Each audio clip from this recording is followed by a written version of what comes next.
Towards the back end of last year, we looked at Flatzoid and his attempt at debunking Professor Dave. Now, we managed to get through his first 3 points in 3 videos, but unbelievably, there are still 7 points to go. Can Flatzoid actually debunk any of Professor Dave's points? Or will he fail yet again?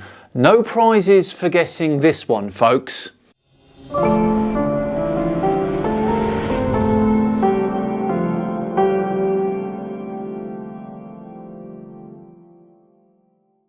Hello all and welcome along to another episode of Flat Earth Friday with me, Simon Dan.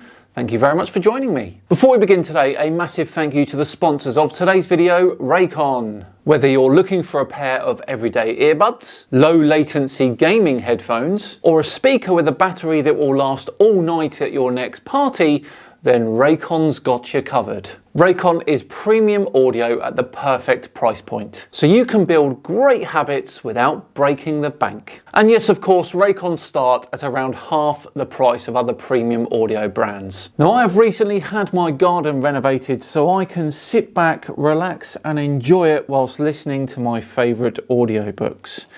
Which is great because I'm a big fan of how durable they are, because they're actually water resistant. Built to withstand the occasional left in pocket gone through the washing machine experience, being left outside in the rain, or an accidental drop in a puddle. Now, Raycon's intelligently designed earbuds have been specifically modified through countless design iterations to seamlessly fit the curvature of the human ear, big or small. So they do not hurt after listening for an extended period of time, which would definitely be me snoozing in my new garden. It's no wonder that Raycon Everyday Earbuds have over 50,000 5-star reviews. Ready to buy something small with a big impact?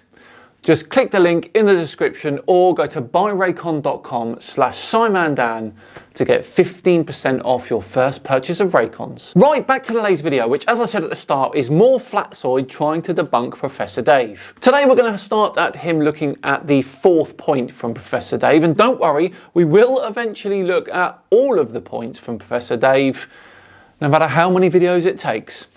Let's go. I think it's quite quiet. You are all quite perplexed about how Earth's atmosphere can exist next to the vacuum of space. This one is rather amusing because what's happening is that since you have no science education, your only context for the word vacuum is a vacuum. Now this is spot on. This is their only context. They get vacuums wrong all the time. Let's see what word salad Flatzoid comes up with here, shall we? Do you guys really see what he already starts off with there? Telling us what we know and what we don't know, and secondly, trying to equate this, a vacuum cleaner, to the second law of thermodynamics violation. Sorry, yeah, your straw man... And also making out that people are uneducated as well. It's thrown that in there, hasn't it? Exactly, but this is all this guy does. Dave Farina just goes and straw mans everywhere. That's all he does. That's practically how he gets done in life, is straw manning arguments and then attacking it. And because the Glow believers think he's an actual professor, which he isn't, and they don't actually know the arguments, they just take it as fact.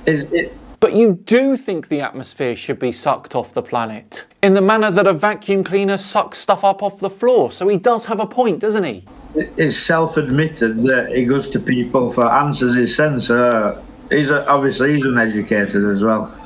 Yeah, the thing is, I was trying to explain to someone today, or was it yesterday? He works on a script.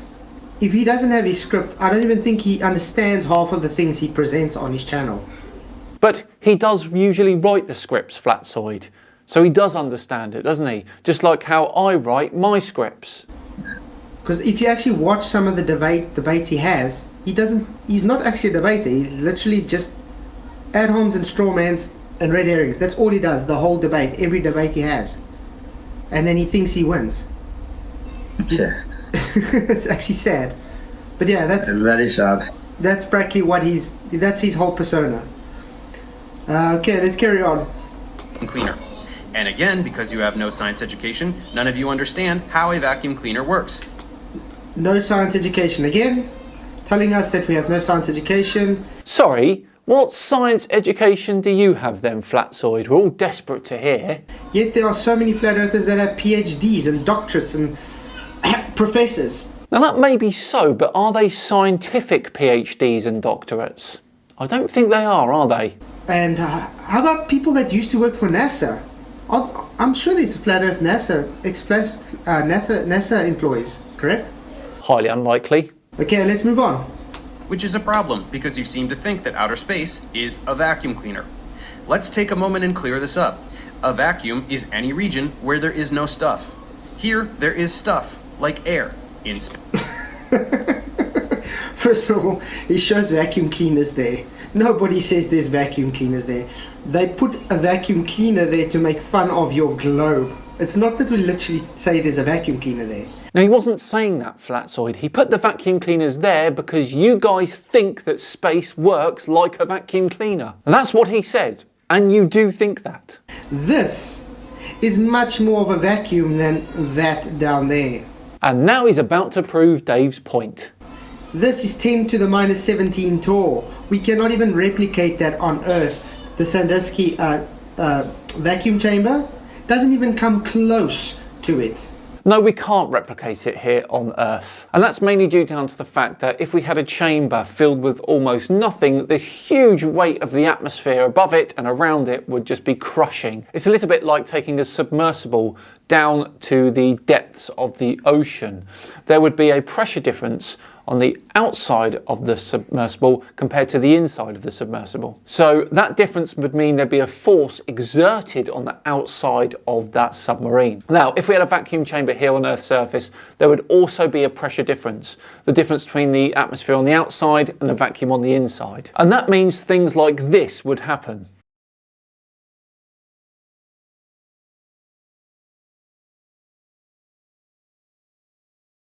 So, that already shows your argument has no hold of anything. There's stuff there, but it's so minute there's hardly anything.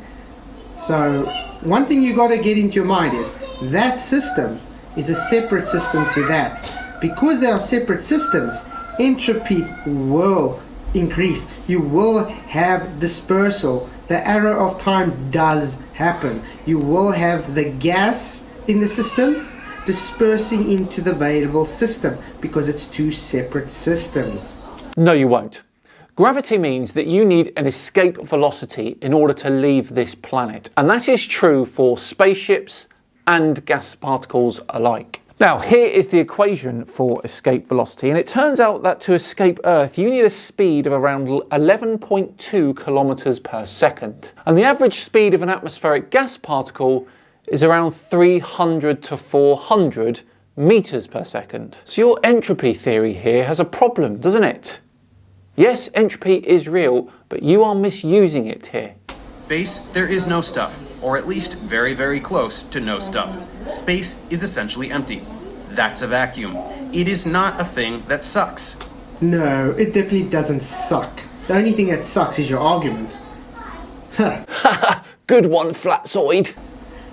The gas, if this is, let's say this was the container and it was closed, there was gas inside it. This would be a separate system. The gas in there is bouncing all around at high velocities in every single direction. If I had to make an opening, it will bounce out and disperse into the available volume. If that box was on Earth and not Earth itself, then yes. That's how it works. So if this was an open system, there would be no gas pressure.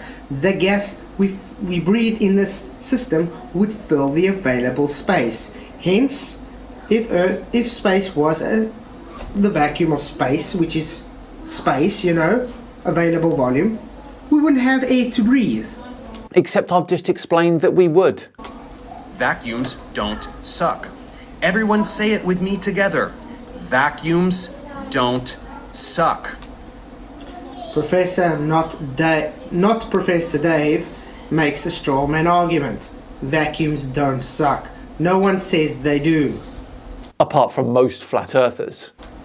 Earth's atmosphere displays a gradient because gravity exists. Sorry, Dave. Earth has a gradient not because of gravity. Gravity has no effect on the direction of gas. You should know this if you actually claim to be a professor. Secondly, gravity is not a force, so cannot cause acceleration or do anything physical to physical movement. Now, notice there how he didn't explain what actually does cause the atmospheric gradient if it's not gravity. He left that bit out, didn't he? And obviously he can't say relative density disequilibrium. That wouldn't work. There's a lot of atmosphere right near the ground, and then as you rise, because fewer and fewer molecules will have enough kinetic energy to go so high, it gets thinner and thinner and thinner until... Ha! I like that. So, where is the most of the molecules? There by the ground, where there's the largest surface, where there's everything is actually created, where all the gas is accumulated and hitting all over the place, and the densest of the gas. Doesn't pressure gradients come after gas pressure? So, Professor, not Professor Dave, I'm going to ask you this like everybody asks you probably. Where is the containment? Because we all know without containment you cannot have gas pressure. Gravity's the container, mate. He just said. You are trying to make an argument based on how gases behave here on Earth. You cannot make that argument when you're talking about the planet as a whole. That is what gas pressure means. It's the force exerted by the gas on the surface wall of the container. But we're talking about atmospheric pressure, not general gas pressure. We have gas pressure, therefore we have a container. We have containment. Gas pressure gradient comes after gas pressure. I'm sure that's made it very clear. Until there's none left. Then you're in space. It's that simple. Okay. It's that simple, guys.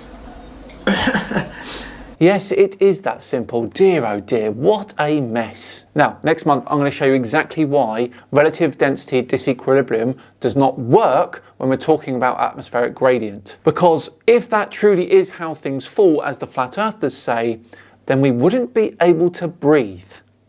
Keep an eye out for that one. Right, we are all done and dusted for another Flat Earth Friday. Thanks very much for joining. I wonder if Flatzoid will make another 2-hour rant video about this response. Let's wait and see.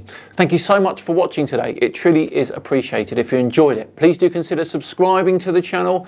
And of course, if you really enjoyed it, hit that like button too, or even consider sharing. Thank you. Just enough time to once again thank Raycon for sponsoring today. Remember, to get 15% off your first purchase of Raycons, either click the link in the description or go to buyraycon.com/Simandan. I've been Simandan. Have yourselves a fantastic weekend, and I'll see you on Tuesday for another mud flood tour. Oh, love those. See you then.